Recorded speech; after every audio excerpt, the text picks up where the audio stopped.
February 8, 1989. For 137 Italian tourists boarding a flight in Bergamo, Italy, it was the start of a dream vacation to the sunny shores of Punta Cana in the Dominican Republic. But this dream would soon turn into an unimaginable nightmare.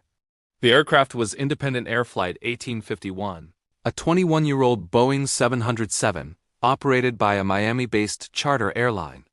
On the flight deck were Captain Thomas Duke, a seasoned pilot with over 11,000 hours, First Officer William Adcock, who was relatively new to the 707, and Flight Engineer Antonio Gonzalez. What the passengers didn't know was that the crew was exhausted. They had just completed a series of demanding flights with little rest, a factor that would prove critical in the hours to come. The first leg of their journey was a fuel stop at Santa Maria Airport in the Azores, a Portuguese archipelago in the middle of the Atlantic. The flight across the ocean was uneventful. At 12:46 p.m. local time, Flight 1851 made contact with Santa Maria's air traffic control. And this is where the chain of errors began to form. The controller on duty was a trainee, working under supervision. His communication style used non-standard phrases, which, combined with the normal static of radio transmissions and differing accents, made understanding difficult. To make matters worse, the charts the pilots were using were ancient, 27 years old, to be exact. They listed incorrect coordinates for the airport and, crucially, a wrong airport elevation. The charts said 305 feet. The real elevation was different. This small discrepancy would have devastating consequences. As they approached the Azores, the island of Santa Maria was blanketed in thick fog. Visibility was extremely poor. Hidden within that fog was Pico Alto, a mountain peak rising to nearly 1,800 feet. The minimum safe altitude for approaching the airport from their direction was clearly marked: 3,000 feet. Any lower was a gamble with the unseen terrain below. At 1:56 p.m., with the aircraft still at a safe altitude of 22,000 feet, the trainee controller cleared Flight 1851 to descend to 3,000 feet. But he made a critical mistake. He gave them an incorrect barometric pressure setting, known as the QNH. He said 1027, when the actual pressure was 1018. This error meant the plane use altimeter would read 240 feet higher than their actual altitude. The pilots would think they were higher than they really were. First Officer Adcock read back the clearance, but in the confusing exchange, he made another mistake. He repeated back a descent to 2,000 feet. The controller, either distracted or not paying close enough attention, failed to catch this critical error. No one corrected him. The crew was now cleared, in their minds, to descend to an altitude that was far below the minimum safe level, and their instruments were already giving them a false sense of security. The problems continued to stack up. The pilots never conducted a proper approach briefing. This is a standard procedure where the crew reviews the approach plate, discusses altitudes, headings, and potential hazards. They just skipped it.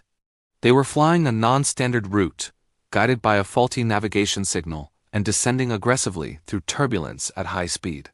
The crew's fatigue was likely setting in, clouding their judgment and leading to procedural shortcuts. Adding another layer to this impending disaster was the airline's own culture. Independent Air had a notoriously poor training program. During simulator sessions, pilots were reportedly taught to ignore the Ground Proximity Warning System, or GPWS. This system is designed to be a last line of defense, screaming terrain if the aircraft is about to fly into something. But because it often gave false warnings during simulated approaches, the pilots had become desensitized to its alerts. They had been trained to believe it was just noise. At 2:08 p.m., as the Boeing 707 sliced through the thick, foggy air, the GPWS finally activated. Terrain, pull up. The automated voice blared through the cockpit for 7 agonizing seconds. The plane had just leveled off at what the pilots thought was 2,000 feet. But due to the wrong pressure setting and their dangerously low clearance, they were actually much, much lower. True to their flawed training, the pilots did nothing. They ignored the life-saving warning. Seconds later, the left wing of the Boeing 707 slammed into the rocky eastern slope of Pico Alto. The aircraft was traveling at over 220 knots. The impact was catastrophic. The jet disintegrated in a massive explosion, scattering fiery wreckage across the mountaintop and down a nearby road. There were no survivors. All 144 people on board, the 137 Italian tourists, and the 7 crew members were killed instantly. It became the deadliest aviation disaster in Portugal's history and the worst air crash involving Italian citizens.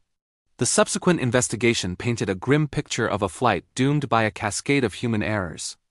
The primary blame was placed on the crew for their deliberate and unauthorized descent below the minimum safe altitude.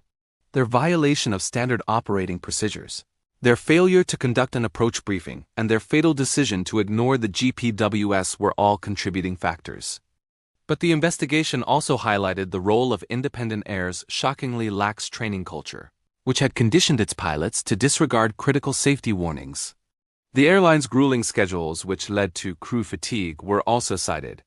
The air traffic controller's mistakes using non-standard phrasing, providing the wrong pressure setting, and failing to correct the pilot's incorrect readback were also deemed significant contributing factors.